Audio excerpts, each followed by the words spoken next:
북테일러 스칼렛과 함께하겠습니다. 안녕하십니까? 안녕하세요. 스칼렛입니다. 너무 오랜만에 오신 거 아니에요? 아, 좀 그렇죠? 네. 애청자 여러분들이 오랫동안 기다리셨습니다.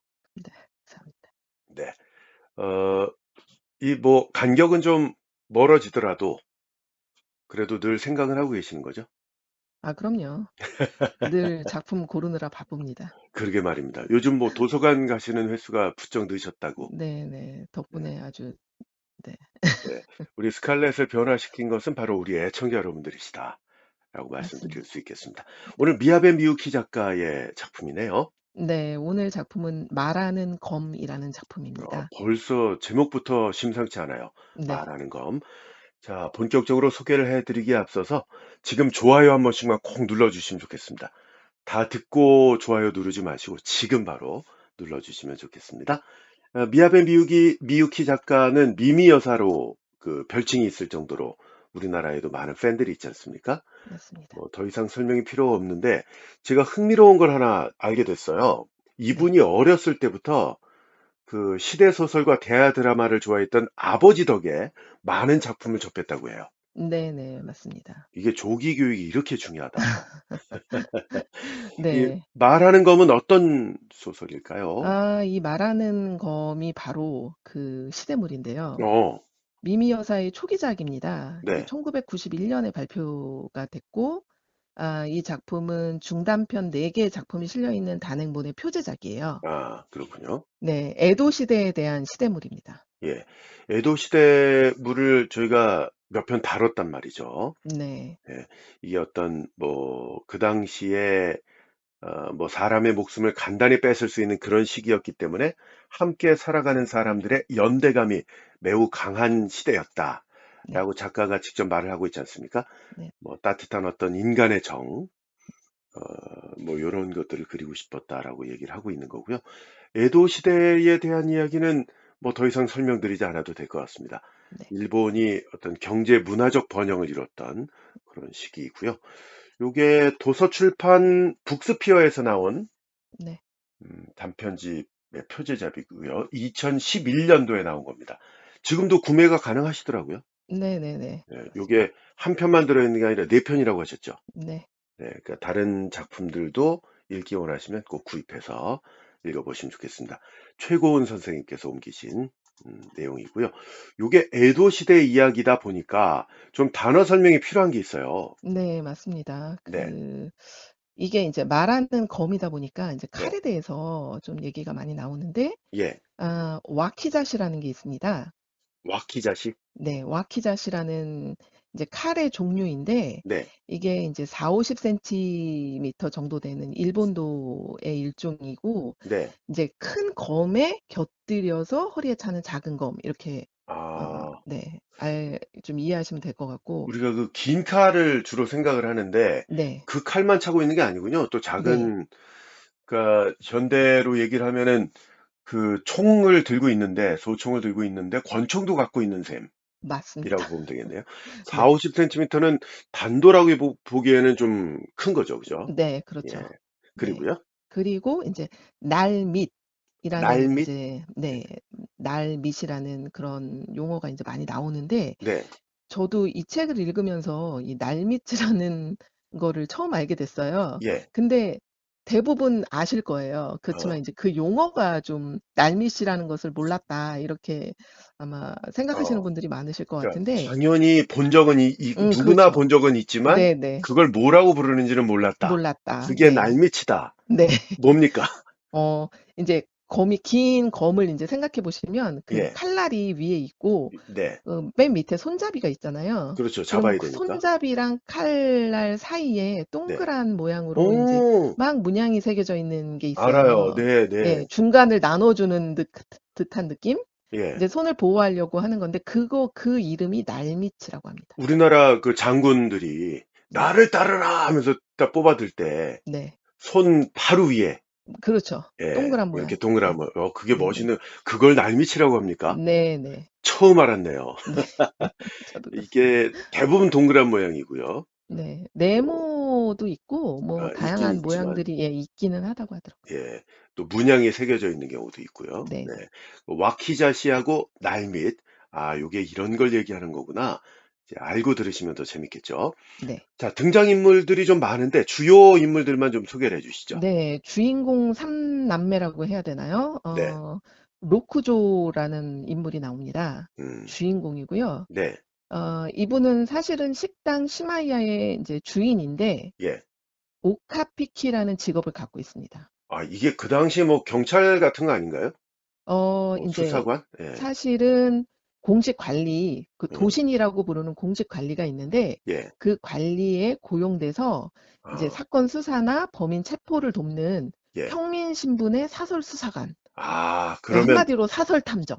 그러니까 도시는 그 관내에 있는, 그러니까 네, 공직으로서의 경찰 같은 거고, 네네. 거기에 고용된 사설 탐정을 오카피키라고 하는군요. 네네네. 예. 그리고 오카피키를 돕는 시타피키라는 또 직업이 있습니다.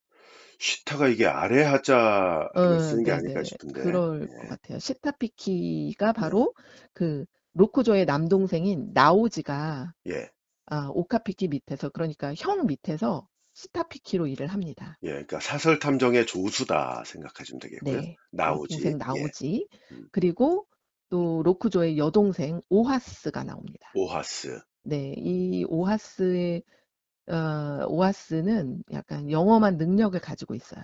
뭐, 네, 일반 사람과는 달리 네, 뭔가의 능력을 가진 여성이다. 예, 내용에서 좀 확인해 보실 수 있을 네, 거고요. 그렇게 생각을 하시면 되고, 네, 이렇게 로쿠조, 나오지, 오하스, 이렇게 삼남매, 삼남매가 주로 네, 활동을 하고 있고, 그 다음에 이제 로쿠조의 아내인 오유시, 오요시, 네, 그리고 아까 얘기한, 관리, 음, 순시간 도신으로 나이토 신노스케라는 그런 인물이 인물도 나옵니다. 나오고요. 예, 네. 일단은 그렇게, 이 정도만 알고 계시면 되는 거고, 주요, 네, 네, 네, 나머지 인물을, 인물들은 내용을 듣다 보시면 네, 쉽게 파악하실 수가 있다라는 얘기가 맞습니다. 되겠죠. 네.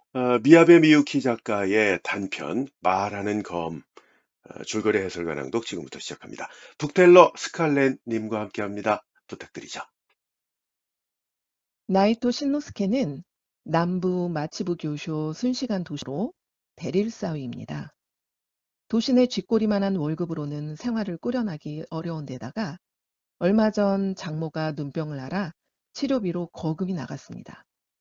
그렇다고 뇌물수수는 소심한 성격에 꿈도 못 꾸는지라 끝내 허리에 찬 검 2개 중에 와키자시를 저당 잡혔습니다. 열흘만 쓰고 꼭 갚을 테니 불문에 붙여달라고 사정했더니 전당포 주인도 승낙했습니다. 무사가 검을 맡기는 건 천하가 태평하다는 증거지요. 하며 전당포 주인은 와키자시를 대신할 죽도까지 내주었습니다. 시노스케는 별 불편함이 없었기에 열흘 기한이 20일, 30일로 늘어났습니다. 그로부터 보름이 지나 사건 해결로 살해금이 생겼기에 와키자시를 다시 찾으러 전당포에 갔습니다. 없어도 불편하지 않은데도 굳이 찾겠다고 하는 걸 보면 꽤나 고지식한 사내입니다. 그런데 전당포 주인은 신노스케보다 몇 갑절은 더 고지식한지 변제 기한이 지나자마자 처분했다고 했습니다. 주인은 미안해하는 기색도 없이 천하의 명검도 아닐 테니 대신 다른 검을 주겠다고 했습니다. 신노스케는 할 수 없이 다른 와키자시를 차고 집에 돌아왔습니다. 일이 원만하게 수습된 셈이죠. 하지만 이야기는 여기서 끝나지 않습니다. 신노스케가 새로 받은 와키자시는 말을 했습니다. 정확히 말하면 신음소리를 냈습니다. 매일 밤 자정이 되면 주인 없는 절의 낡은 종소리가 황폐한 무더미로 음침하게 울려 퍼지듯 오 하고 신음하기 시작합니다. 4시진 반 정도, 그러니까 거의 9시간 정도를 신음하다 뚝 그치는데 그런 상황에서 잠을 잘 수 있을 리가 없습니다. 사흘밤이나 계속되자 아내가 먼저 나가 떨어졌습니다. 뜬 눈으로 밤을 지새우고 대낮에 쪽잠을 자게 된 것이지요. 낮에 잘 수도 없는 신호스케는 충혈된 눈으로 간신히 버텼지만 잠이 부족하면 못 먹는 것보다 몸에 훨씬 좋지 않습니다. 결국 견디도 못한 신노스케는 전당포 주인에게 따지러 갔습니다. 그러자 전당포 주인은 농담이 심하다며 아무렴 칼이 말을 하겠냐며 너스레를 떨었습니다. 신노스케가 아무리 흐리멍텅한 구석이 있다 해도 도신입니다. 주인의 시선과 매부리코 끝에 맺힌 땀방울을 보니 이 작자가 이상한 칼인 줄 알면서도 처분에 떠넘겼다는 사실을 짐작할 수 있었습니다. 하지만 상대가 알면서도 시치미를 떼는 데는 어쩔 도리가 없었습니다. 계속 물고 늘어졌다가는 외려 겁쟁이란 소문을 퍼뜨릴지도 모릅니다. 신노스케는 잔뜩 풀이 죽어 발길을 돌렸습니다. 영험한 절에 부탁해 공양을 올려보면 어떨까도 생각했지만 그러려면 사주를 많이 해야 했습니다. 신노스케는 고민하다가 결국 로쿠조를 찾아가 맡기게 되었습니다. 이곳은 니온바시 도리초에 있는 식당 시마이야이다.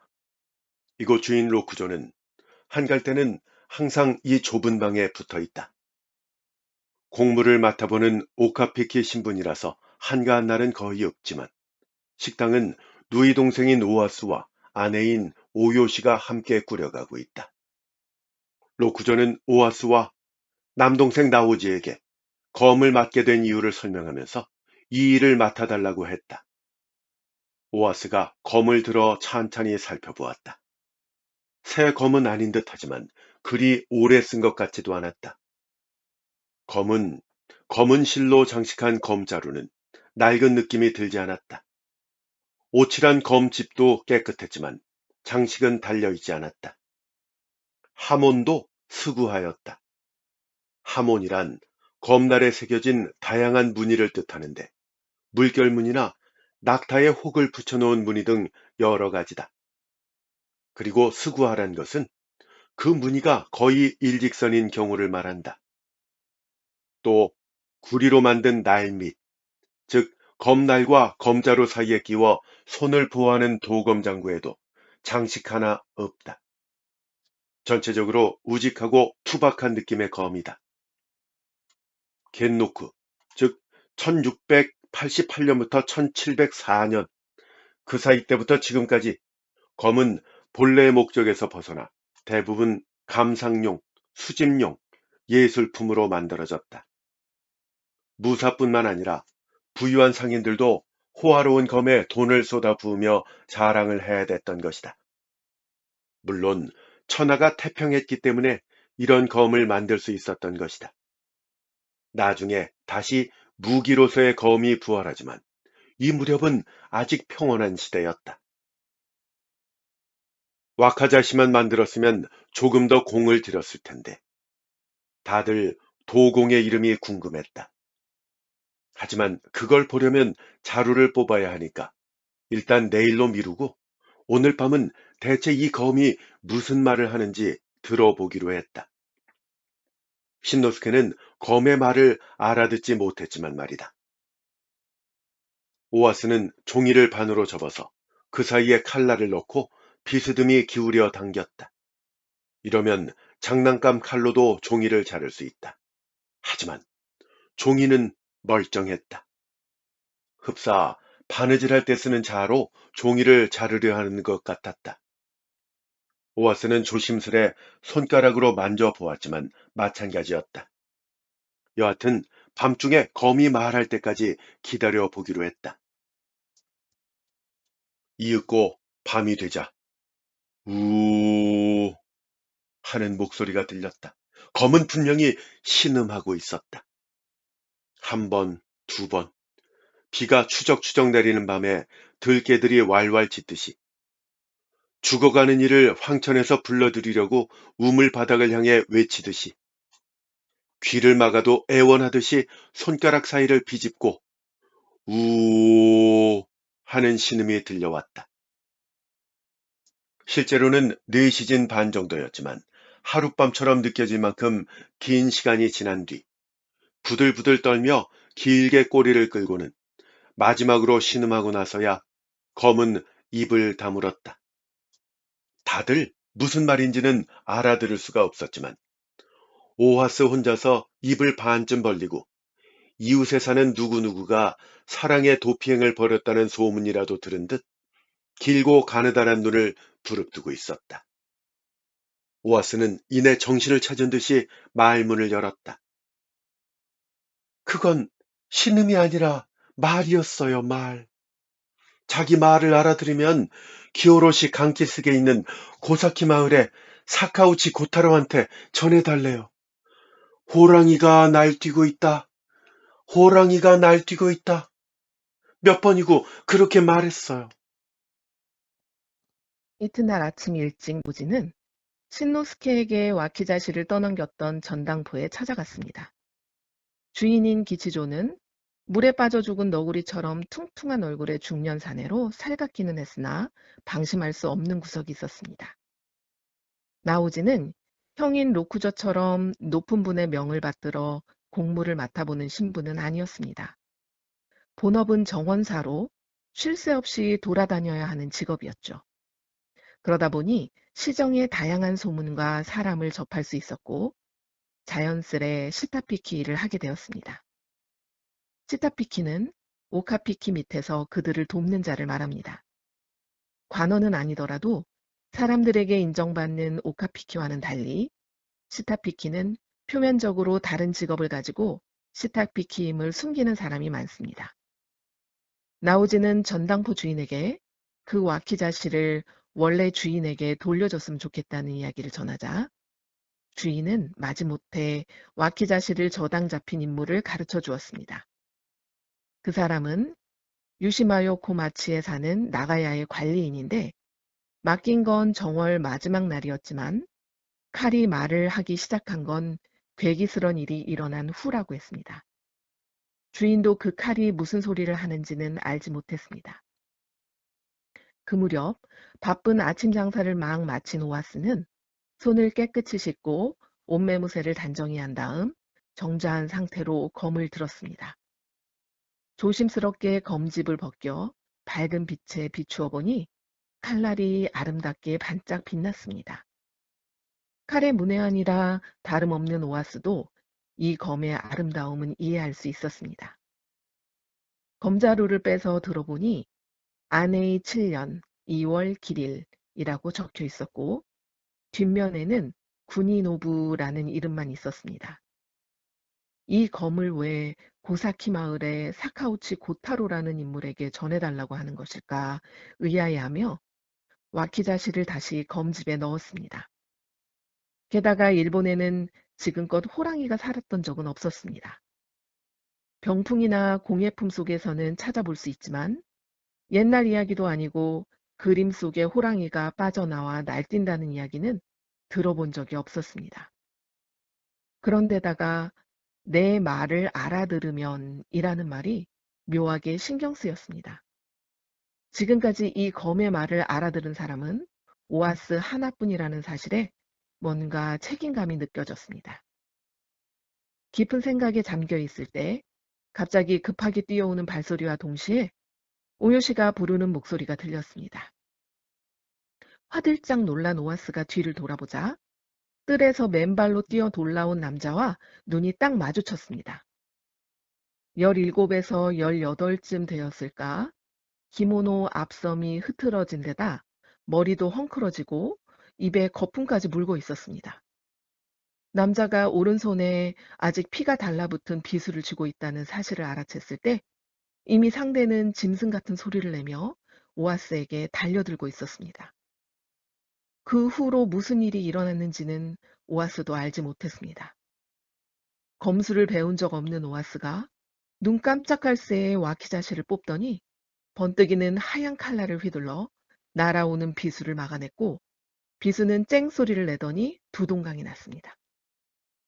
정체불명의 남자를 쫓아 방 안으로 달려 들어온 사람들이 본 것은 정자한 모습으로 옷깃 하나 흐트러지지 않은 채 입을 떡 벌리고 와키자시를 쥐고 있는 오아스와 부러진 비수를 들고 우두커니 서 있는 남자였습니다. 종이도 못 자르던 칼이 오아스는 겨우 입을 열고 중얼거렸습니다. 와키자시를 전당포에 맡겼던 나가야 관리인은 좋게 말하면 야무지고 싹싹했고 나쁘게 말하면 융통성 없는 완고한 노인네였다. 그 와카자시의 원래 주인은 올해 초까지 이 나가야에 살던 노치마 하루노리와 미사오라는 부부였는데 두 내외 모두 지금은 저세상 사람이라고 했다. 하루노리는 시코쿠의 작은 번에서 잡무를 담당하는 무사로 일해오다가 사소한 일로 공금 횡령 혐의를 쓰고 아내인 미사오와 함께 에도로 도망쳐 왔다고 했다.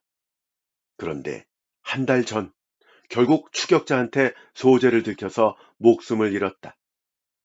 그 칼은 원래 아내인 미사오의 칼이었고 그 미사오의 부친은 도공, 즉 칼을 만드는 기술자라고 했다. 도공의 딸이 아버지에게서 받은 와키자시. 나오지는 그런 생각을 하며 시마이야로 돌아갔다. 집에 그런 큰일이 일어난 줄도 모르는 채 말이다. 한편 시마이야에 뛰어든 젊은 남자는 난봉꾼으로 소문난 자였는데 돈을 구하러 근처의 환전상에 갔다가 실패하고 쫓기다가 인지를 잡아 시간을 벌셈으로 오하스에게 달려들었다고 한다. 소식을 듣고 달려온 로쿠조를 비롯해 식구들은 와키자시의 신비한 힘에 놀라며 다들 이 검을 수호도라고 했다. 수호도란 자신을 지킬 때만 날이 서는 검을 말한다. 몹쓸 자들의 손에 넘어가서 남을 죽이거나 다치게 하는 데 쓰이지 않도록 또한 힘없는 여자나 어린애를 무기를 가진 자들의 위협에서 지킬 목적으로 만들어진 검. 그것이 바로 수호도다. 하지만 수호도는 명장이라 불리는 도공이 심혈을 다해 만들지 않으면 완성하는 것이 극히 어렵다고 전해진다. 오아스는 자신은 아무것도 하지 않았는데 칼이 멋대로 움직여서 목숨을 구해줬다고 설명했다. 로쿠조는 생각보다 일이 복잡해졌다면서 나오지에게 고사키 마을로 가서 사카우치 고타로라는 자를 찾아보라고 했다. 오아스는 와키자시와 함께 에도에 남았고 와키자시는 그날 밤도 어김없이 소리를 내었다. 한층 절박함을 더한 목소리에 오아스의 속도 타들어갔다. 이튿날 시마이야 식구들은 근처 동네의 쌀집 엔슈야 일가가 끔찍하게 살해되었다는 비보를 들었다. 엔슈야는 가게 규모는 그리 크지 않지만 부근에 땅이 많아서 거기서 나오는 지대와 견실한 가게 운영으로 도리초에서도 알부자로 소문난 집안이었다. 그 때문에 소식을 접한 로쿠조의 머릿속에 가장 먼저 떠오른 것은 재물을 노린 강도의 범행이었다. 엔슈야의 식구라고는 이제 곧 환갑을 맞이하는 부부와 관연한 외동딸밖에 없다. 하필이면 바로 얼마 전에 그 딸이 혼처가 정해진 상태였다.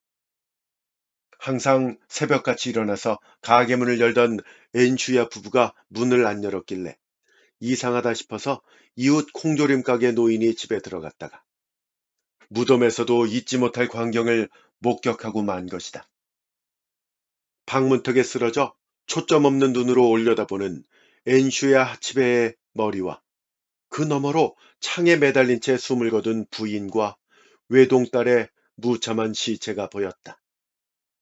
발바닥이 끈적거려서 아래를 내려다본 노인의 눈에는 흥건하게 피에 젖은 바닥이 눈에 들어왔다. 그리고 그 집 주인 하치베의 몸뚱이는 머리에서 저만큼 떨어져서 대자로 뻗어 나뒹굴고 있었다. 로쿠조의 짐작과는 달리 이 살인은 강도 살인과는 다른 양상을 보였다. 문단속도 철저히 되어 있었고 집안을 뒤진 흔적도 침입한 흔적도 찾아볼 수가 없었다. 방에는 이불이 깔려 있고 부인과 딸은 잠옷 차림이다. 몸에 칼자국이 났음에도 팔이나 손에 저항한 흔적이 없는 것을 보면 잠들어 있는 상태에서 변을 당했음을 짐작할 수 있었다. 자다가 날벼락을 맞아 이불에서 나와 창문까지 도망쳤지만 끝내 숨을 거두고 만 것이다. 그에 비해서 하치베는 제대로 옷을 갖춰 입었다. 머리가 몸에서 떨어져 나간 것을 제외하고는 별다른 상처도 없다. 꼭 싫다는 처자를 데리고 억지로 목숨을 끊은 것 같아 보였지만 평소 하치베는 외동딸의 혼사 이야기를 늘어놓기 바빴기에 그건 아닌 것 같았다. 게다가 무엇보다 이상한 것은 이런 끔찍한 일을 저지르는 데 사용된 흉기를 어디서도 찾을 수가 없다는 사실이었다. 대체 무슨 일이 있었던 것일까? 로쿠조는 거적에 쌓여 나가는 시신 세구를 바라보며 이렇게 생각했다. 거적 가장자리로 하늘을 움켜쥐려는 듯 하치베의 오른손이 삐져나와 있다. 그 손가락은 무언가를 꼭 쥐었던 것처럼 안쪽으로 곱아 있었다. 한편 오아스는 요즘 괜시리 마음이 술렁거리고 가게 일도 손에 잡히지 않아서 짬이 생기면 와카자시를 멍하니 바라보았다. 오아스에게 신비한 힘이 나타나게 된 것은 올봄 처음으로 달거리를 시작했을 무렵부터였다. 그 후로 남들은 보지 못하는 것을 보거나 듣지 못하는 것을 듣게 되었다. 조금 더 또렷하게 볼 수는 없을까 하고 생각하는 자신을 깨닫고 문득 섬뜩해졌다. 만일 그렇게 된다면 삶이 얼마나 끔찍해질까. 절대 안 될 일이다. 오아스는 와키자시를 잡고 검집에서 검을 뺐다. 오늘만 해도 벌써 몇 번째인지 모른다. 은빛으로 빛나는 칼날. 조금씩 움직이면 반사하는 빛의 각도가 달라진다. 홀린 듯 검을 바라보던 순간 무언가 반짝이는 칼날을 스치고 지나간 것 같아서 칼날을 뚫어지게 바라보다가 그만 화들짝 놀랐다. 칼날에 무엇인가 보인다. 로쿠조와 비슷한 연배의 남자가 주변을 두리번거리며 젠걸음으로 달려갔다. 약삭 빠른 눈매에 오른쪽 입가에 우둘두툴한 흉터가 보인다. 품에는 뭔가 안고 있다. 그것은 바로 검이다. 하지만 와키 자신은 아니다. 비슷하기는 하지만 저 칼에는 날밑이 없다. 부르르 몸서리치던 노아스는 곧 제정신을 찾았다. 그리고 다시 한번 들여다보았지만 검은 그냥 싸늘하게 빛날 뿐이었다. 기요로시 강길슥은 도네가와 강의 중류에 위치한 지역으로 시모우사노 쿠니, 히타치노 쿠니에서 잡히는 생선을 에도로 운송하는 중요한 거점입니다. 신사에 참배하는 사람들을 태우는 배도 이곳에서 출발하기 때문에 사람들의 발길이 끊이지 않는 곳입니다. 나오지는 이 근처 지리를 잘 아는 찻집 주인에게 와키자시 검이 말한 고사키 마을이 어디인지 물었습니다. 찻집 주인은 갓길이 구불구불 숲속으로 이어진 북쪽 산을 올려다보며 해질녘은 되어야 도착할 거라며 산을 하나 넘어야 한다고 했습니다. 대체 무슨 일로 그런 외진 곳에 가느냐고 묻는 주인에게 사카우치 고타로라는 자를 찾으러 간다고 대답하자 고사키 마을은 나무꾼과 숫쟁이들이 모여 사는 곳이라고 하며 탐탁지 않은 반응을 보였습니다. 더 이상 물어도 신통한 대답을 기대하기 어렵다고 생각한 나오지는 단념하고 그냥 산을 오르기 시작했습니다. 해가 저물 때쯤 울창한 숲이 시야에서 사라지며 대신 좁은 개간지에 엉성한 판자로 지붕을 올린 판잣집이 드문드문 보이기 시작했습니다. 지나온 길은 사람의 발길이 거의 닿지 않는 듯했고 오가는 사람도 없었습니다. 정말 고사키 마을이란 곳이 있기나 한 것인지 미심쩍어하며 여기까지 왔습니다. 희끄무레한 연기가 떠다니는 걸 보니 가까운 곳에 숲 굳는 오두막이 있는 듯 했습니다. 때마침 한 안악이 젖먹이를 업고 나왔습니다. 여자에게 고사키 마을이 여기냐고 물었지만 대답이 없길래 다시 한번 물었더니 리시냐며 나오지를 머리부터 발끝까지 흩어보았습니다. 나오지는 에도에서 사람을 찾으러 왔다고 살갑게 대답하며 고타로라는 이름의 사내가 있냐고 물었습니다. 그러자 여자는 뾰족한 눈썹을 찡그리며 고타로를 찾아 에도까지 왔다니 그걸 믿겠냐며 무슨 속셈이냐고 따져 물었습니다. 나오지는 이대로는 안 될 것 같아서 대신 촌장을 만나기로 했습니다. 산길을 더 올라 그나마 집이라고 부를 수 있는 수준의 판잣집에서 촌장을 만났습니다. 사카우치 고타로를 찾아왔다는 말을 들은 촌장은 생각에 잠긴 듯 고개를 연신 끄덕였습니다. 촌장은 군인오부 씨도 언젠가 이런 일이 있을 거라고 말했다고 했습니다. 군인오부는 말하는 와키자시에 새겨진 도공의 이름이었습니다. 군인오부 씨는 도공이 아니냐고 나오지가 이렇게 물었더니 촌장은 그걸 어찌하냐며 재작년 겨울쯤 길을 잃고 이 마을에 흘러들어왔다고 했습니다. 당시 병을 심하게 앓아서 몸이 말이 아니었다며 사정이 딱해서 숨을 거둘 때까지 자신의 집에서 돌봐주었다고 했습니다. 다이묘 전속 도공으로 발탁될 만큼 솜씨가 뛰어난 도공이라는 사실도 군인오부 씨가 숨을 거두기 직전에야 들은 거라며 그에게 들은 이야기를 다음과 같이 하기 시작했습니다. 군인오부는 12살 때 유명한 도공의 제자로 들어갔습니다. 먼저 들어온 제자 중 구니히로라는 이가 있었는데 수많은 제자들 중에 그 둘이 가장 뛰어났고 서로 경쟁하며 실력을 닦아나갔습니다.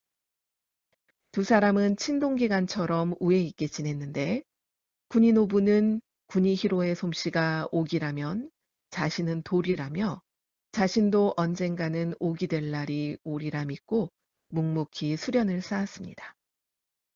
청년이 되자 둘은 같은 처녀를 연모하게 되었는데 그녀는 바로 스승의 외동딸인 가요였습니다. 군인오부와 같은 나이인 그녀는 소문난 미색이었습니다. 가요는 결국 군인오부를 선택했고 스승도 외동딸의 선택을 존중해 군인오부를 후계자로 삼았습니다.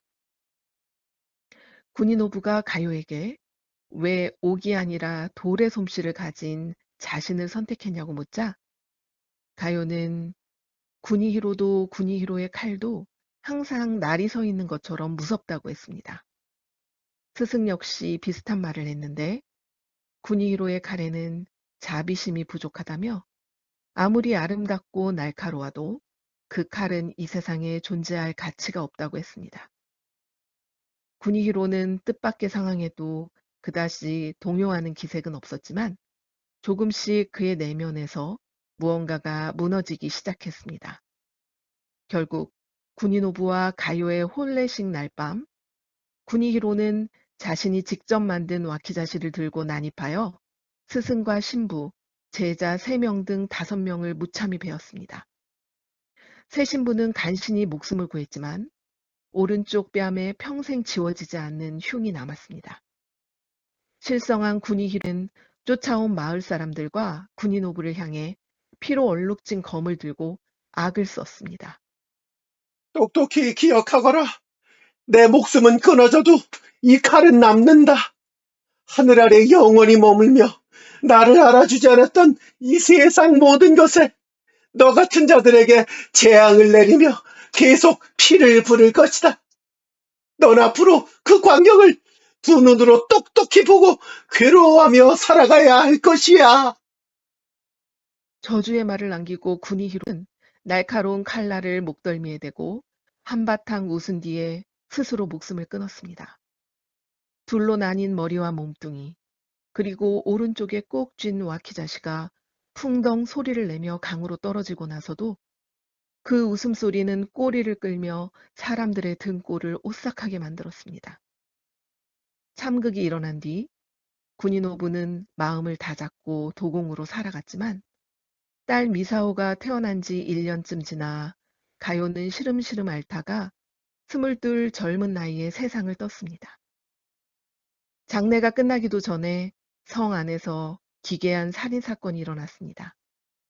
강도의 소행도 아닌 서로 아무 상관이 없는 세 사람이 연이어 참살된 사건이었는데 얼마 지나지 않아 범인이 붙잡혔습니다.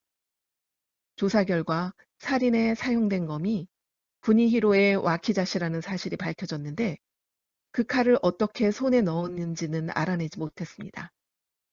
붙잡히자마자 범인이 발광했기 때문입니다. 게다가 더욱 해괴한 일이 일어났습니다. 압수한 와키자시가 어디론가 감쪽같이 사라진 것이었습니다. 구니노부는 이 사건으로 구니히로가 죽기 전에 남긴 말뜻을 깨닫고 결국 남은 인생을 구니히로가 남기고 간 재앙을 없애는 데 바치기로 결심했습니다. 구니노부는 우선 반년에 걸쳐 와키자시 한 자루를 만들었습니다. 얼마나 힘든 작업이었는지 새 검을 들고 나타난 그는 아기처럼 앙상하게 말라 눈만 형형하게 빛났습니다. 구니노부는 아직 갓난쟁이인 자신의 딸 미사오를 먼 친척에게 맡기며 그 칼을 함께 주었습니다. 그 칼이 구니히로의 망령에게서 딸을 구해줄 거라고 믿으면서 말이죠. 그리고 나서 딸과 헤어진 구니노부는 구니히로의 저주받은 검을 봉인할 방법을 찾아 정처 없는 수행길에 올랐습니다. 그리고 20년이란 세월이 지나 그 방법을 찾았고 그 방법은 사카우치 고타로가 안다고 했습니다. 이야기를 듣던 나오지가 촌장에게 고타로는 어디 있냐고 묻자 마을에는 없고 밤에는 항상 구니노부의 무덤가를 지키니 자세한 건 직접 만나 확인해 보라고 했습니다. 구니노부의 무덤은 둥근 돌로 대충 쌓아놓은 돌더미였습니다. 나오지는 어둠 속을 향해 사카우치 고타로 거기 있나? 자네를 찾아 멀리 에도에서 왔네. 구니노부가 만든 와키자시가 자네를 부르고 있어. 호랑이가 날뛴다고 전해달라고 하네. 하고 말했습니다. 조심스레 아주 살며시 땅을 밟는 소리가 들렸습니다. 이쪽으로 다가오고 있었습니다. 나오지는 등불을 쳐들었습니다. 뜻밖에도 어렴풋한 노란 불빛 속에서 모습을 드러낸 것은 한 마리의 개였습니다. 나오지가 간신히 사카우치 고타로를 찾아낸 그날 밤, 에도에서는 엔슈아 사건에 대해서 검시관의 조사 결과가 나왔다. 가장인 하치베가 부인과 딸을 흉기로 베어 죽이고 끝내 자기 손으로 목을 베어 목숨을 끊었다고 결론을 내렸다. 사용된 흉기는 큰 검이나 그 비슷한 날붙이로 부엌칼이나 단검 종류는 아니라고 했다. 하지만 엔슈야에서는 칼 그림자도 찾을 수가 없었다. 로쿠조는 죽은 외동딸 오나스와 며칠 후에 혼례를 올릴 예정이었던 다스키치라는 젊은이를 만났다. 올해 24살인 다스키치는 오나스의 비보를 들은 이후부터 줄곧 넋이 나가 있었다. 로쿠조는 다스키치에게 장인 하치베가 오나스를 죽인 건 아니니까 오나스의 원수를 갚고 싶으면 정신을 차리고 자신을 도와달라고 말했다. 로쿠조는 거미든 와키자시든 좋으니 지금까지 엔시아 집에서 비슷한 날붙이를 본 적이 있느냐고 물었지만 다스키스는 고개를 저었다. 다만 스나 마을에서 장인 하치베를 찾아온 사람이 있었는데 그자가 칼이 어쩌고 저쩌고 하는 얘기를 하는 걸 보았다고 했다. 입가에 화상 자국 같은 흉터가 있는 그자는 날밑도 없는 와키자시를 가지고 있어 보았자 소용없다느니 하면서 장인과 입씨름을 했었는데 나중에 장인한테 그 사람이 누구냐고 물었더니 별 볼 일 없는 고물상이라고 하면서 알 것 없다고 말했다고 한다. 이러한 다스키치의 말을 듣고 로쿠조는 콩조림 가게로 향했다. 아무래도 엔시아에는 날밑이 없는 와키자시가 있었던 모양이다. 하지만 지금은 보이지 않는다. 죽은 하치베의 손 모양으로 미루어 보아 무언가를 쥐고 있었던 것은 확실하다. 콩조림 가게 주인은 로쿠조를 보자마자 기다렸다는 듯 겁에 질린 표정으로 자초지종을 털어놓았다. 콩조림 가게 주인은 하치베가 스나마을의 상갓집에 다녀왔던 날, 날밑이 없는 기묘한 와키자시를 품에 품고 온 것을 우연히 보았다고 했다. 그래서 그게 뭐냐고 물었더니 하치베는 자신도 이유는 모르겠지만 이 검을 가지고 싶어서 참을 수가 없었다며 식구들한테는 비밀로 해달라고 부탁했다고 한다. 그로부터 2, 3일 뒤에 한 남자가 하치베를 찾아왔는데 두 번째 찾아왔을 때는 콩조림 가게 주인에게도 들러서 고물상을 한다며 자신을 소개하더니 하치베가 와키자시를 팔겠다고 하면 자신에게 연락을 달라고 당부하고 돌아갔다고 한다. 하치베가 손에 쥔 와키자시를 그래서 감춘 거냐고 로쿠조가 물었다. 사실 콩조림 가게 주인이 그곳에 발을 들여놓았을 때는 너무 놀라서 그런 일은 까맣게 잊고 있었는데 와키자시가 자기를 가지고 도망치라고 귓가에서 속삭였다고 한다. 검에서 나오는 그 목소리에 홀려 와키자시를 감추자 어느샌가 고물상이 와서 아무한테도 이야기하지 말라고 하며 그 와키자시를 사갔다고 했다. 그자는 입가에 화상 흉터가 있는 자였고 20냥이나 받았다고 했다. 열량만 훔쳐도 목이 달아나는 시대니 20냥이면 어마어마한 돈이다. 가게 주인은 겁에 질린 듯이 웅크리면서 스나마을의 이즈스야라는 가게였다고 말해 주었다. 그 말을 듣자마자 로쿠조는 불이 나게 뛰쳐나갔다. 그날 밤 로쿠조는 돌아오지 않았고 오하스는 홀로 집을 지켰다. 오요시는 친정잔치를 도우러 가서 오늘 밤은 자고 온다고 했다. 오하스는 화로 옆에 앉아 턱을 괴고 멍하니 생각에 잠겼다. 와키자시에 비친 환영 속 남자와 날밑이 없는 검. 어째서 그런 광경이 보였을까? 그리고 그 칼은 날밑이 없는 점만 제외하면 말하는 검과 똑같았다. 마치 처음부터 쌍으로 만들어진 것처럼 말이다. 그런데 날밑이란 대체 무엇 때문에 만드는 것일까? 무가의 여인들이 지닌 장도에는 날밑이 없고 비수도 마찬가지다. 그렇다면 날붙이에 꼭 필요한 것은 아니다. 그런데도 대도나 와키자시에는 반드시 날밑이 달려있다. 이렇게 생각하고 있는 바로 그때였다. 갑자기 덜커덕하는 소리가 들렸다. 로쿠조가 돌아왔나 싶어서 오아스는 오라버니 오셨어요? 하고 물었다. 하지만 대답은 없었다. 또다시 덜커덕 그리고 찰칵. 오아스가 조심스레 일어나려는 순간 느닷없이 무언가가 등을 쳤다. 놀란 나머지 소리도 내지 못하고 뒤를 돌아보자 뒤쪽에 놓여있던 아키자시가 바닥에 떨어지려 하고 있었다. 오아스는 땅이 꺼져라 한숨을 쉬며 검을 받았다. 와키자시가 이렇게나 무거웠나 싶을 정도로 너무나도 묵직했다. 게다가 그녀의 의지와는 상관없이 오아스의 오른손은 검자루, 왼손은 검집을 꼭 쥐고서 손이 와들와들 떨리고 있었다. 이게 대체 무슨 일이야? 날더러 어쩌라는 거야? 하고 생각한 순간 오아스의 두 손은 좌우로 움직여서 천천히 검집에서 검을 뽑았다. 이내 번뜩이는 은빛 칼날이 보였다. 칼등을 스쳐 지나간 한 줄기 빛이 칼 끝에서 쨍하고 빛났다. 멀거니 지켜보는 오아스의 눈앞에서 검은 점점 날을 세워갔다. 오아스는 직감적으로 고타로에게 무슨 일이 생겼다는 것을 검이 알려주고 있다는 것을 느꼈다. 오아스는 더 이상 거스르지 않기로 했다. 그러자 손의 떨림이 멈추고 검이 조금씩 가벼워졌다.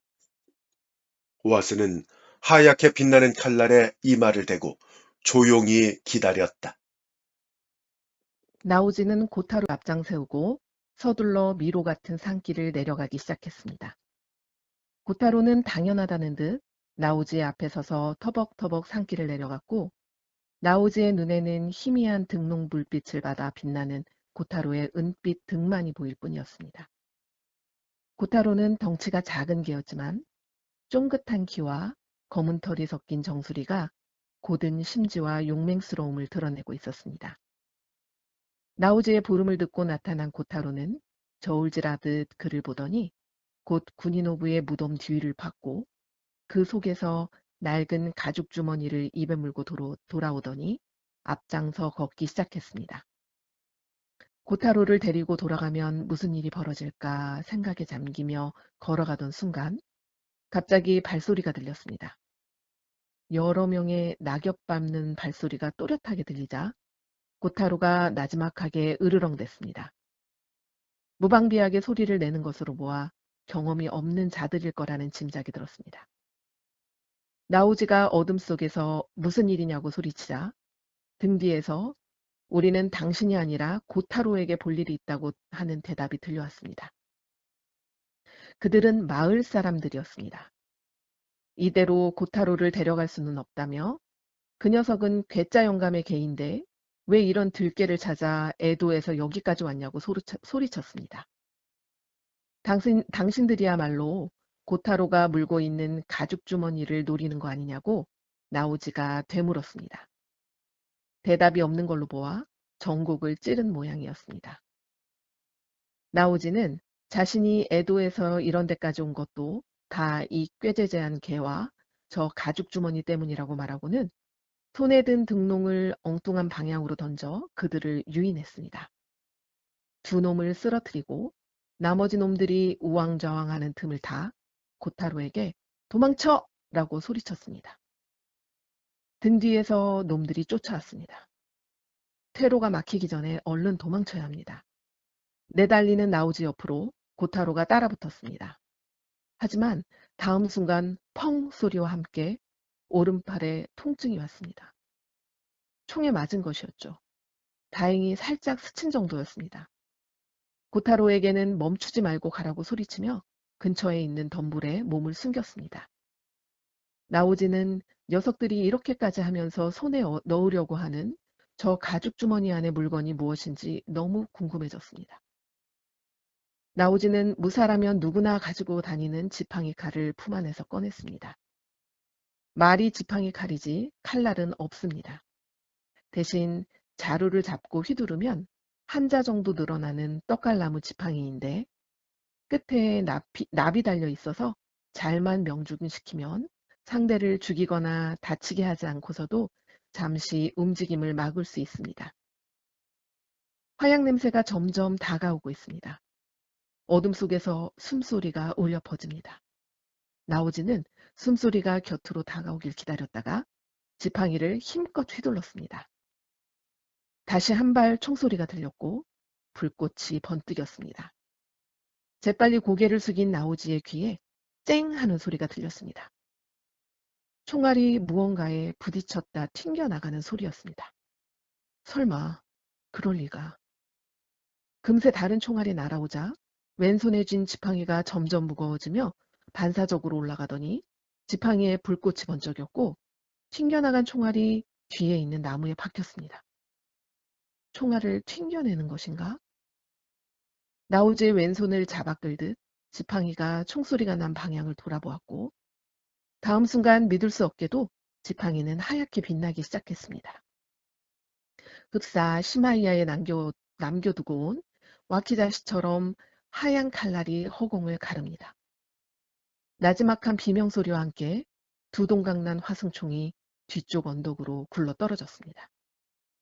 뒤쫓아온 마을 사람들은 나오지와 마찬가지로 잠시 어안이 벙벙한 표정을 지었지만 이내 주랭랑을 쳤습니다. 나오지의 등 뒤에서 부드러운 발소리가 들렸습니다. 두 눈이 이글거리는 고타로였습니다. 마치 모든 걸 알고 있는 듯했습니다. 고타로는 천천히 방향을 틀더니 서두르자는 듯 터벅터벅 다시 걷기 시작했습니다. 가죽 주머니는 단단히 입에 물고 말이죠. 아마도 저자들은 고타로가 죽은 군인오부가 숨겨둔 재산을 지킨다고 생각한 모양이었습니다. 저 주머니 안에는 대체 무엇이 들었을까? 그 답은 산을 내려와 강길석에서 돌아가는 배를 기다릴 때 알 수 있었습니다. 주머니에는 신기한 와키자시에게 실로 뜻깊은 물건이 들어 있었습니다. 그건 바로 날미치였습니다. 콩조림 가게 주인에게 이야기를 들은 로쿠조는 수하를 데리고 고물상 주인을 찾아갔지만 보기 좋게 허탕을 쳤다. 이지스야 고물상 주인은 보통 내기가 아니었던 것이다. 엔시아의 하치베란 이름은 처음 들었고 날밑이 없는 와키자시는 본 적도 없으니까 집을 뒤질 테면 마음대로 하라면서 시종일관 딱 잡아떼었다. 로쿠조는 결국 와키자시도 찾지 못한 채 시마이아로 돌아왔다. 그런데 마침 오아스가 환영에서 본 남자와 날밑이 없는 와키자시 이야기를 해주는 것이었다. 처음에는 미심쩍어 했지만 지금은 로쿠조도 오아스의 신기한 힘을 전적으로 믿고 있었다. 고물상 주인이 이 일련의 사건과 관련이 있음은 자명했다. 로쿠조는 고물상 주인이 자기 만족을 위해서 20냥이나 내지는 않았을 테고 분명 더 비싸게 산다는 사람이 있었을 거라는 생각이 들었다. 로쿠조는 오하스와 함께 남들 눈에 띄지 않게 이지스야 고물상에 다시 찾아갔다. 고물상이라기보다는 골동품 가게 같은 깔끔한 외관에도 놀랐지만 그보다 오아스를 더 놀라게 한 것은 바로 주인의 얼굴이었다. 얼마 전 분명히 환영 속에서 본 그 남자다. 수아에게 이지스야 고물상을 감시하다가 무슨 일이 생기면 바로 알리도록 일러두고는 두 사람은 스나 마을을 담당하는 마스키치라는 오카피치를 찾아갔다. 로쿠조보다 20살이나 많은 마스키치는 허옇게 새은 머리를 쓸며 둘을 반갑게 맞아주었다. 오늘은 영감님의 힘을 빌려고 찾아뵈었어요. 어? 이런 늙은이의 힘을 빌고 싶다니. 대체 무슨 일인가? 실은 이지스야 고물상의 일인데요. 로쿠조가 이렇게 이지스야 고물상에 대해서 얘기를 꺼내자 마스키치의 얼굴에 순식간에 어두움이 들이닥쳤다. 그 고물상 주인은 어디서 굴러먹다 왔는지도 모를 녀석이야. 그리고 됨됨이도 썩 좋지가 않아요. 이 뱀처럼 빈틈없는 데다가 돈은 또 얼마나 밝히는지. 위험한 일도 마다하지 않는 녀석입니까? 아니. 자기 손은 절대 더럽히지를 않아. 남을 꿰어서 챙길 건 다 챙긴 뒤에 두통수를 치고 주랭령을 치는 녀석이지. 이지스야에서 파는 물건 중에는 도구란 물건도 있다는 얘기가 있어. 하지만 아직 결정적인 증거가 없어. 그래서 계속 허탕만 치고 있는 거야. 실은 보름 전에 아주 큰 비가 내렸거든. 그때도 난리통을 틈타서 그자가 무슨 짓을 꾸미지 않을까 영 마음이 불편했었어. 근데 이번에는 아주 묘한 사건이 터졌어. 강가 판잣집에 살던 야부라는 남자 집에서 일어난 일인데 야부는 넝마주의야. 그래서 이 근처 사람들은 모두 멀리했어. 그런데 물난리가 수습된 지 사흘째 되던 날 밤에 일가족이 살해됐어. 누구 짓인지는 아직 밝혀지지 않았고 말이야. 그래요? 혹시 그 산에 목이 떨어져 죽지 않았습니까? 맞아. 목이 완전히 몸에서 분리가 되었어. 그랬지. 근데 자네 그걸 어떻게 알지? 야부에 목을 베거나 식구들을 해치는 데 이용한 날붙이 찾지 못했고요. 맞아. 마스키치는 연신 고개를 끄덕이며 말했다. 사실 야부 일가가 변을 당한 날 밤 야부의 집 근처에서 그 이지스야 주인의 모습을 보았다는 사람이 있었어. 전부터 야부가 넝마를 주우며 발견한 물건들을 이지스야에 판다는 소문도 있었고 말이야. 그래요? 그런 증인이 있는데 왜 이지스야를 붙잡지 못했습니까? 왜냐하면 그 시각에 이지스야에 손님이 있었거든. 즉 알리바이가 있었다 이 말이야. 그것도 평범한 손님이 아니었어. 자네 그 선박 운송 중개업자인 오우미야라고 아나? 오우미야 고배를 모를 리가 있나요? 그래. 조군께서 돌아가셔도 에도 사람들 생활에는 아무 지장이 없지만 오우미야 고베가 곧불에 걸려 알아눕기만 해도 입에 풀칠하지 못해 굶어 죽는 사람이 많다.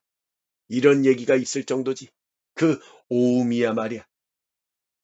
근데 그 오우미야는 어찌나 부처님 같은지 스님이 장사하는 게 아닌가 싶을 정도로 정직하고 고지식한 사람이야.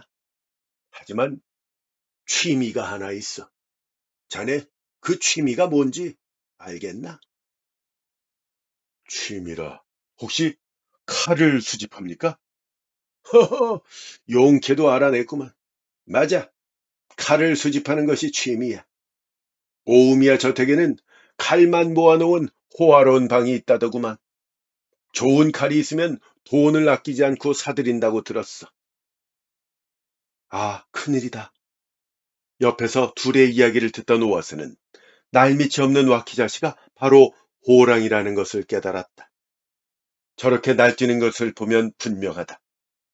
고물상 주인은 그 호랑이를 오우미야에게 팔아넘길 속셈인 것이다. 마스 영감님, 자세한 얘기는 나중에 말씀드릴게요. 지금 당장 저와 그 이즈스야까지 가주셔야 되겠습니다. 이 녀석이 오우미야와 연락을 취하기 전에 어떻게든 막아야 됩니다. 마스키치는 나이가 무색할 정도로 몸놀림이 날랬다. 로쿠조와 비교해도 전혀 뒤지지 않는 기세다. 로쿠조는 달리면서 간략하게 엔쉬아 사건과 이지스야 고물상 주인과의 관계, 그리고 날밑이 없는 검에 대해서 이야기했다. 하지만 두 오카피키가 이지스야에 도착하기도 전에 날밑이 없는 검이 이미 어제 오우미야한테 팔렸다는 사실을 듣게 되었다. 어떻게든 오늘 일어날 참극을 막아야 한다고 이를 악물며 로쿠조와 마스키치는 지나가는 가마꾼을 잡아 오우미야로 향했다. 하지만 이미 일은 벌어진 뒤였다. 오우미야에서는 한창 조사가 이루어지고 있었는데 살아남은 자가 전하는 전말은 이랬습니다. 오우미야 고베가 뒷간에 가듯 평소와 다름없는 모습으로 방을 나왔지만 돌아왔을 때에는 검을 들고 있었습니다. 그러고는 무표정한 얼굴로 조카를 베더니 그걸 시작으로 실성한 사람처럼 검을 휘둘러 결국 근처에 있던 순시간 도신에 의해 죽을 때까지 8명의 목숨을 앗아갔습니다. 날밑이 없는 와키자시는 이번에도 연기처럼 자취를 감추었습니다. 한 발 먼저 시마이야로 돌아간 오아스는 나오지와 고타루가 오기를 기다렸습니다. 또 다른 참극이 일어나기 전에 한시라도 빨리 오기를 마음속으로 빌었습니다. 나오지는 바깥이 어둑어둑해져서야 돌아왔습니다. 오아스가 놀란 모습으로 고타로를 보고 서 있자 가죽 주머니를 꼭 문 고타로도 오아스를 올려다보았습니다. 그러자 오아스의 머릿속에 목소리가 울려 퍼졌습니다. 서둘러야 합니다. 그 와키자시를 가지고 저를 따라오십시오. 내 목소리를 들을 수 있는 당신에게만 호랑이를 쓰러뜨릴 힘을 빌려드릴 수 있습니다. 오아스는 방으로 돌아가 말하는 검을 품에 안았습니다. 전처럼 묵직했습니다. 한편 로쿠조가 오우미야에 도착했을 때 아직 시신은 따뜻했습니다. 미친 듯 검을 휘두르던 오우미야를 벤 사람은 순시간 도신 사다몬도였고 그때 함께 순찰을 돌던 이가 바로 나이토 신노스케였습니다. 로쿠조에게 말하는 검을 맡긴 사람이죠. 상황이 상황이니만큼 로쿠조는 신노스케에게 말하는 검부터 시작해 이번 오우미야 사건까지의 경위를 상세히 보고했습니다. 그리고 어떻게든 그 와키자시를 찾아 알맞는 방법으로 처리해야 한다며 이 일을 해결하면 큰 공을 세우는 셈이라고 한껏 위축된 신노스케를 다독이는 것도 잊지 않았습니다. 신노스케는 밤새워 수색을 계속하겠다는 로쿠조에게 근처 자기 집에서 간단하게 요기나 하고 가라고 권했습니다. 녹초가 되어 있던 로쿠조는 그러겠노라고 따라 나섰습니다. 날밑이 없는 그 와키자시는 오우미와 같은 선량한 사람조차 미치게 할 무시무시한 힘을 가지고 있었습니다. 하지만 예전 사건을 되돌아보면 저 혼자 자취를 감춘 적은 없었습니다. 스나마을에서는 이즈스야 고물상 주인이, 엔슈야 사건 때는 콩조림 가게 주인이, 제각각 이유는 다르지만 제 손으로 와키자시를 숨겼습니다. 그렇다면 이번에도 비슷한 상황이 아닐까 생각했습니다. 하지만 대체 누가 그랬을까요? 사건 직후 현장에 발을 들여놓은 도신 중에 날밑이 없는 검을 찬이는 없었습니다. 이번에도 감쪽같이 사라졌지만 로쿠조가 반드시 찾겠다고 다짐한 그때 해시를 알리는 종소리가 울려 퍼졌습니다. 그리고는 쨍 하는 소리와 함께 로쿠조의 발치에 무언가가 떨어졌습니다. 고개를 갸웃하며 등롱 불빛을 비춰보았습니다. 날밑이었습니다. 소름이 돋았습니다. 동시에 로쿠조는 상황을 깨달았습니다. 로쿠조가 펄쩍 뛰며 뒤로 물러서자 앞서가던 신노스케가 천천히 뒤를 돌아보는데 마치 죽은 사람이 살아난 것처럼 그 얼굴에서는 생기가 느껴지지 않았습니다. 신노스케가 로쿠조의 목에 시선을 고정한 채 어둠 속을 더듬거리듯 팔을 휘둘러 날밑이 없는 와키자시를 천천히 빼들었습니다. 눈 깜짝할 새에 칼날이 로쿠조의 머리 위를 덮쳤습니다. 로쿠조는 옆으로 몸을 피하다가 근처에 있는 나무에 부딪혔습니다. 활짝 핀 벚나무에서 하얀 눈꽃이 하늘하늘 떨어졌습니다. 검은 벚나무 줄기를 내리쳤고 신노스케의 머리 위로도 하얀 꽃잎이 떨어졌습니다. 신노스케는 꽃잎을 헤치고 로쿠조를 따라왔습니다. 둘의 검에서는 불꽃이 튀었고 로쿠조는 반동으로 바닥에 쓰러졌습니다. 그리곤 다음 공격을 피하려 옆으로 구르려다 길가의 도랑으로 빠졌습니다. 어떻게 해야 되나? 신노스케의 발소리가 조금씩 다가옵니다. 숨을 헐떡거리는 소리, 생명이 깃들지 않은 검이 살아있는 인간을 조종하고 있습니다. 그때 우렁찬 고함이 로쿠조의 귀를 찔렀습니다. 와키자시의 목소리였습니다. 로쿠조가 도랑에서 튀어나오자 광기 어린 검이 방금 로쿠조가 있던 곳을 내리쳤습니다. 뒤이어 발을 헛디뎌 바닥에 손을 짚고 있던 로쿠조의 등을 노리고 칼이 허공을 갈랐습니다. 또다시 짐승의 포효와 함께 칼날이 번뜩였습니다.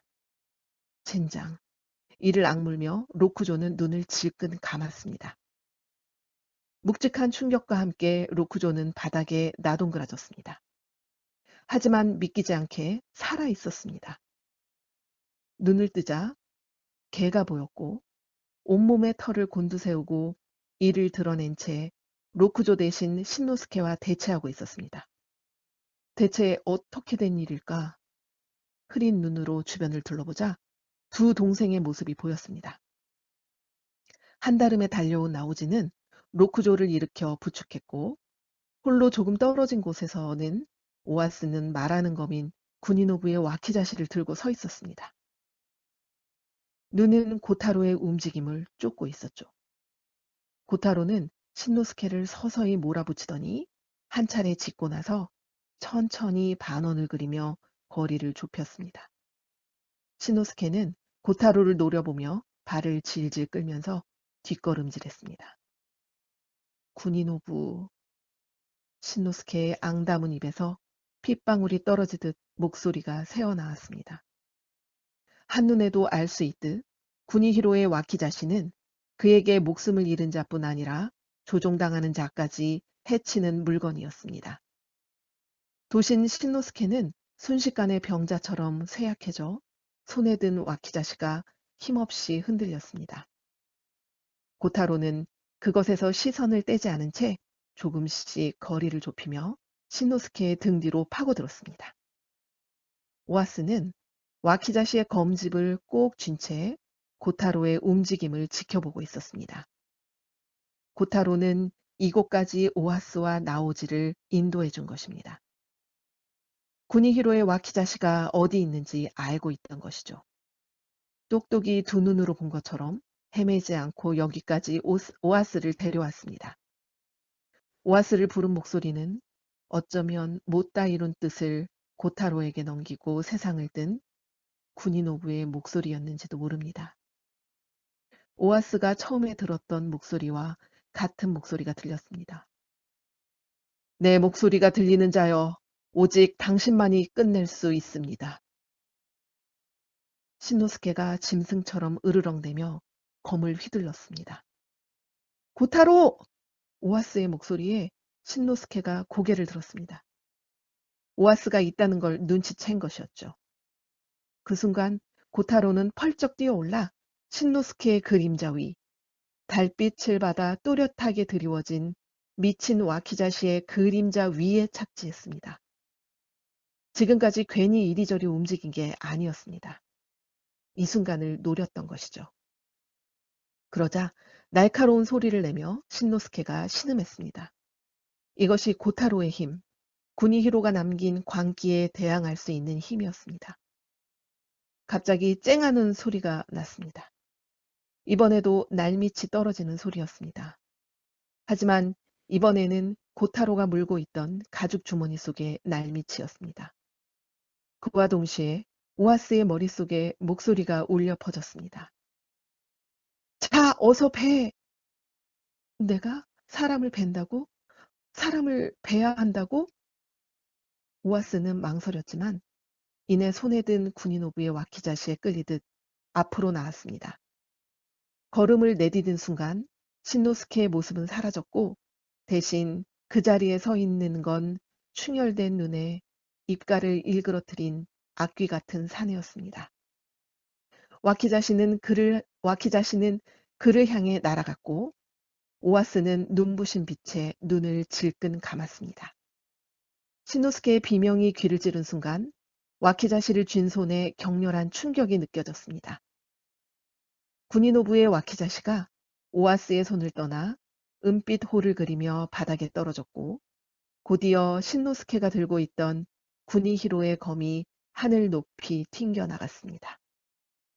고타로와 세 사람은 하늘을 올려다보며 우두커니 서 있었고 이내 털썩 소리가 나며 신노스케가 무릎을 꿇듯 쓰러졌습니다. 다음 순간 다시 허공을 가르는 소리가 들렸고 새 오누이의 머리 위로, 아니 고타로와 가죽 주머니에서 나온 날밑 위로 구니히로의 와키자시가 떨어졌습니다. 걔는 그것을 기다리고 있는 것처럼 피하거나 도망치려고 하지 않았습니다. 이번에는 오아스가 고타로! 하고 비명을 질렀습니다.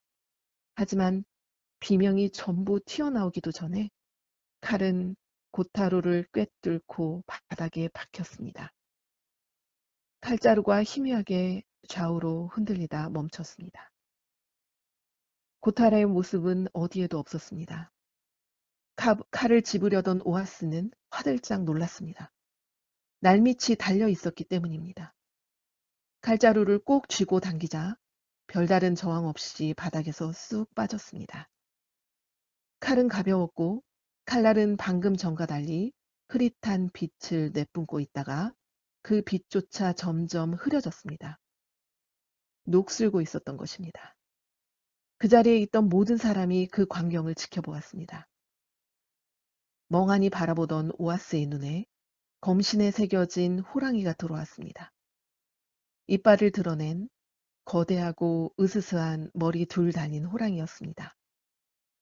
쌍두의 호랑이와 함께 구니히로의 저주받은 검은 녹슬어 가더니 칼끝을 따라 서서히 붉은 색깔으로 변해 바람에 흩날려 사라집니다. 오아스의 손에는 칼자루만 남더니 그마저도 이내 눈에 보이지 않는 먼지가 되어 사라졌습니다. 나오지는 군인오부의 말하는 검을 집어들며 이가 다 빠져서 이제 두 번 다시 못 쓰겠다고 했습니다. 제 사명을 다했으니까. 오아스가 이렇게 조용히 중얼거리며 고타로를 찾았지만 끝내 찾을 수 없었습니다. 고타로 역시 제 사명을 다했기 때문일까? 아니면 처음부터 고타로는 개가 아니라 도공 군인오부의 혼백이 아니었을까? 오아스는 불쑥 눈물이 나며 눈앞이 흐려졌습니다. 이즈스야 고물상 주인은 넝마주의 야부 일가가 참변을 당하던 밤에 검을 훔치러 갔던 일만은 인정했다. 그 검은 큰 비가 내렸을 때 주겐지의 묘지에서 떠내려온 것을 야부가 가로챈 것이라고 했다. 처음에는 야부가 고물상 주인한테 먼저 그 칼을 팔러 왔었는데 그 자리에 같이 있던 오우미야가 무엇이 그리 마음에 들었는지 당장 사겠다고 했고, 그러자 야부가 갑자기 말을 바꿔서 자신이 갖겠다고 하며 그 길로 칼을 들고 달아났다고 했다. 입장이 난처해진 고물상 주인은 몇 번이나 재촉했지만 안 가지고 오길래 직접 받으러 갔다가 끔찍한 광경을 보게 되었고, 그렇게 어렵사리 칼을 되찾아 왔다고 했다. 그런데 이번에는 조문을 왔다는 엔슈아란 사람이 그 칼을 보고 자기가 사겠다면서 돈을 던져놓고 가져가 버렸다고 했다. 얼마나 골치가 아프던지 일을 크게 만들기 싫어서 여러 차례 도로 돌려달라고 했는데 결국 그런 일이 또 발생하고 말았다고 했다. 고물상 주인은 다른 혐의도 있었지만 끝내 증거를 발견할 수가 없어서 야부의 검을 훔친 죄목으로 에도 밖으로 추방되었다. 로쿠조가 왜 이지스야 고물상 주인만 군이 히로의 와키자시에 홀리지 않은 건지 의아해하자 마스키치는 그런 녀석들을 교묘하게 이용해서 이 사람 저 사람 손으로 건너다니게 만드는 것 같다고 했다. 마스키치는 주겐지의 묘지 기록을 조사해 군이 히로의 와키자시가 언제 어디서 묻혔는지 알아봐 주었다. 옛날 일이라 쉽지는 않았지만 선대 주지가 살아있을 때 절에서 허드렛 일을 하던 영감의 아들이 아버지한테서 들은 이야기를 어렴풋이 기억하고 있었다. 적어도 15년은 넘은 일인데 누군가가 하얀 천으로 둘둘 싼 와키자시를 몰래 묘지 부근에 묻었다고 했다. 연유를 물었더니 이 검은 사람의 마음 깊숙한 곳에 있는 나쁜 마음을 불러일으키는 물건이라서 함부로 세상에 나오면 안 되기 때문에 자기 어르신께서 세상에 해가 되는 이 검을 봉인하라 명하셨다. 게다가 이 와키자시에게는 원래 있어야 할 날밑이 없는데 날밑이 없는 검은 재갈을 물리지 않는 말과 다를 바가 없다. 이렇게 말했다고 기억했다. 그 주인 어르신이 어떤 경위로 칼을 손에 넣었는지 지금에 와서는 알 도리가 없지만 처분해준 덕에 지난 15년간은 호랑이도 날뛰지 못했으니까 다행이었다. 비록 영원히 땅속에 파묻혀 있지는 못했지만 말이다. 사건이 일어난 지 며칠 뒤 오아스는 상관인 부교의 전가를 받고 부교 댁으로 갔다. 자초지종은 나오지한테 들었다며 고타로라는 개가 딱하게 되었다고 했다. 오아스는 죽었다면 육신이라도 남았을 텐데 아무것도 남기지 않고 사라졌다고 하자 부교는 자기도 따로 알아보았다면서 고타로는 아마 소띠해에 태어난 개였을 거라고 했다. 주역에서는 호랑이, 개, 소를 이노술 삼합이라고 해서 서로 뭉쳤을 때 고유의 특성이 사라지고 전혀 다른 존재가 된다고 한다. 군이노부는 아마도 그런 개를 찾아다녔을 거라며 사카우치라는 북쪽 지방은 들개의 피를 이어받아 용맹하고 기가 센 개가 많이 태어나기로 유명한 곳이라고 했다. 혹은 군이노부의 혼이 고타로라는 개의 모습을 빌어 이 세상에 머물렀을지도 모르는 일이라며 평생의 사명을 다하고 지금쯤은 편히 쉬고 있을 거라고 부교는 말했다. 그럴지도 모르겠다고 대답하는 오아스의 마음이 조금은 편해졌다. 오아스가 이번 일은 어떤 제목으로 기록을 남기실 생각이냐고 묻자 부교는 머리를 갸웃거리며 이렇게 말했다. 말하는 검이라고 이름을 붙여볼까?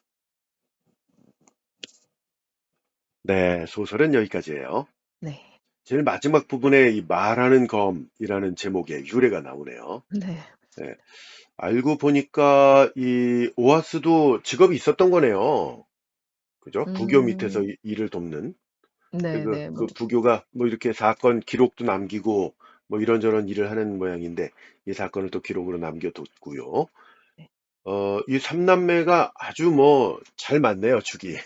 네, 사건을 해결을 해냈고, 어, 로쿠조보다는 나오지가 더 고생을 하지 않았나, 그렇죠. 그런 생각이 몸으로 듭니다. 뛰었죠. 예.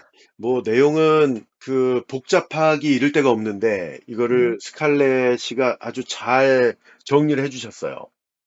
그래서 어, 네. 네, 좀 어, 힘들긴 했습니다. 그러게요. 힘들게 하셨을 것 같아요. 예.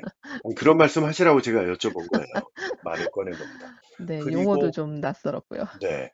그리고 이 등장인물은 저희가 주요 인물들은 그 화면에 표출이 돼 있고 그 나머지 인물들이 궁금하신 분들은 더보기라고 돼 있죠. 더보기. 네, 설명란에 네, 조금 더 자세하게 넣어놨으니까 한번 보시면 되겠고요. 아마 대부분은 다 이해하셨을 것이라고 생각을 합니다.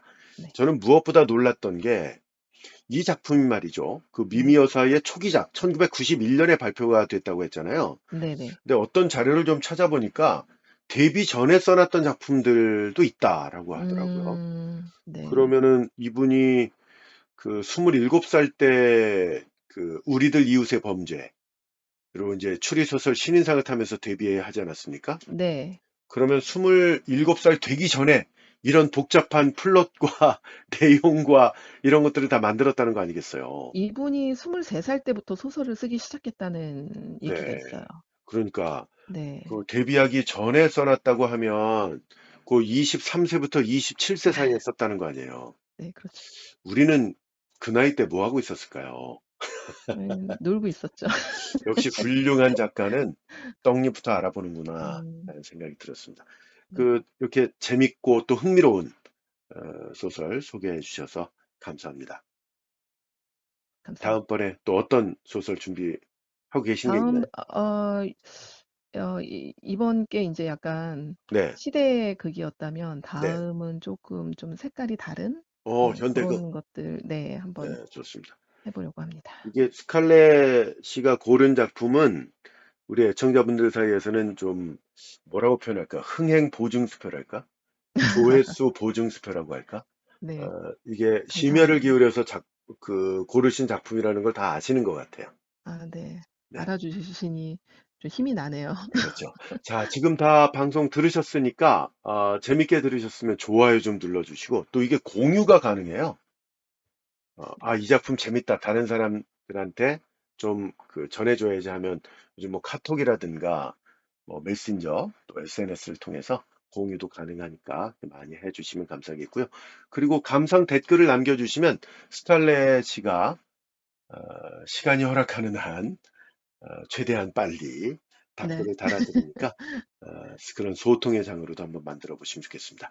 오늘 감사드리고요. 다음 시간에 또 뵐게요. 네, 감사합니다. 네, 북텔러 스칼렛과 함께했습니다. 끝까지 애청해주신 여러분 대단히 감사합니다. 안녕히 계십시오.